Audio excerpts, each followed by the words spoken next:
Welcome to the analysis of the poem Once Upon a Time, a poem written by a Nigerian poet and novelist Gabriel Okara. First and foremost, I wish to present to you the short biography of the writer of this poem. Who is Gabriel Okara? Gabriel Okara was born in 1921 and he died in 2019. He is considered to be one of the first modern African poets. Born in Nigeria, Gabriel Okara uses folklore, religion, myth, and social issues to explore tradition and transition. His work first appeared in the magazine Black Office from 1957. This poem is included in his book The Fisherman's Invocation, the book that was published in 1978. Once Upon a Time is a previous poem that focuses on a father's attitude to cultural change and times past, especially before the incoming Western culture that seems to affect the native African way of life. I wish to take you to the actual reading of this poem, the poem Once Upon a Time. The poem reads, Once upon a time, son, they used to laugh with their hearts and laugh with their eyes. But now they only laugh with their teeth, while their eyes block cold eyes search behind my shadow. There was a time indeed they used to shake hands with their hearts, but that is gone, son. Now they shake hands without hearts, while their left hands search my empty pockets. Feel at home, come again, they say, and when I come again and feel at home once, twice, there will be no thrice, for then I find doors shut on me. So I have learned many things, son. I have learned to wear many faces, like dresses, home face, office face, street face, host face, cocktail face, with all their conforming smiles, like a fixed portrait smile. And I have learned too to laugh with only my teeth and shake hands without my heart. I have also learned to say goodbye when I mean good riddance, to say glad to meet you without being glad, and to say it has been nice talking to you after being bored. But believe me, son, I want to be what I used to be when I was like you. I want to unlearn all these muting things. Most of all, I want to relearn how to laugh, for my laugh in the mirror shows only my teeth like a snake's bare fangs. So show me, son, how to laugh. Show me how I used to laugh and smile once upon a time when I was like you. I wish to once and again remind you that this poem is a free-verse poem of 43 lines, broken up into 7 stanzas. And before stanza by stanza critical analysis, I wish to take you back to the brief idea of this poem. Dear listeners, this poem, the man who seems to be a father addresses his son, telling him in a rather nostalgic manner, telling him all about his good old days, how things used to be, how people used to be genuine, how people used to be more authentic, different from nowadays, where people have turned into hypocrisy, carelessness, and lack of human touch large. People were different back then, more genuine, it seemed. And that is what the speaker would like to do now. Return to a restored world, if he can only learn from the youngster. Back then, people were not after your money. They could look you in the eye and smile real smiles. But nowadays, although the smiling teeth are on show and they will shake your hand, all they want to know is your financial status. In other words, they have a secret agenda. Their agenda is to stab you in your back. And so the poem progresses, and the early stanzas revealing more of the negative changes that have occurred during the father's lifetime. Remember, the father is old enough to have watched decent human standards drop to the wayside and Western ideals, together with the effect of capitalism that gradually has been taking over. The speaker wants to relearn from the as yet untamed son how to love and be genuine again. It is rather a pathetic plea coming from the adult to the youngster. For what can the son realistically do? Can the clocks be put back? Can he go back to his good old days? Can an ancient culture be retrieved from the overwhelming modern culture? Let me take you to stanza by stanza critical analysis of this poem. Dear listeners, from the first stanza, the first line suggests that this poem is going to be based on a story, a kind of fairy tale. Perhaps it is a fairy tale, for the father in this poem seems to reminiscence on his nostalgic life, his good old days. The speaker is addressing his son, so this could well be a father beginning to explain how things used to be, how people they used to laugh with their hearts and eyes. A laugh was quite authentic.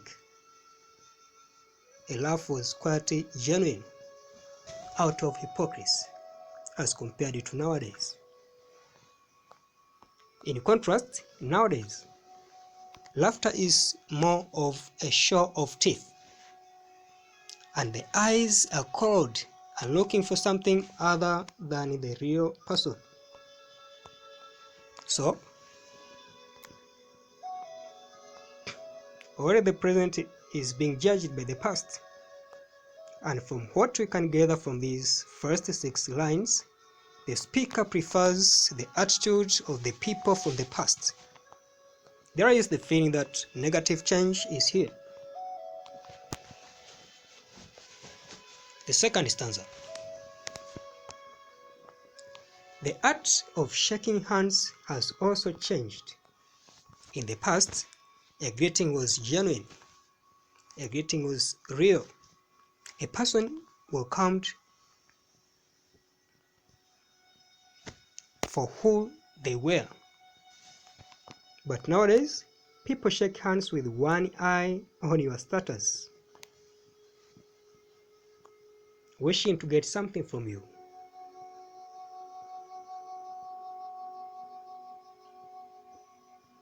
Especially putting emphasis and attention on your financial status. People are no longer genuine. People are no longer genuinely warm towards others. People are on the make, wanting to get something from you. In the third stanza, people invite you round to their homes, making out as if you are important to them.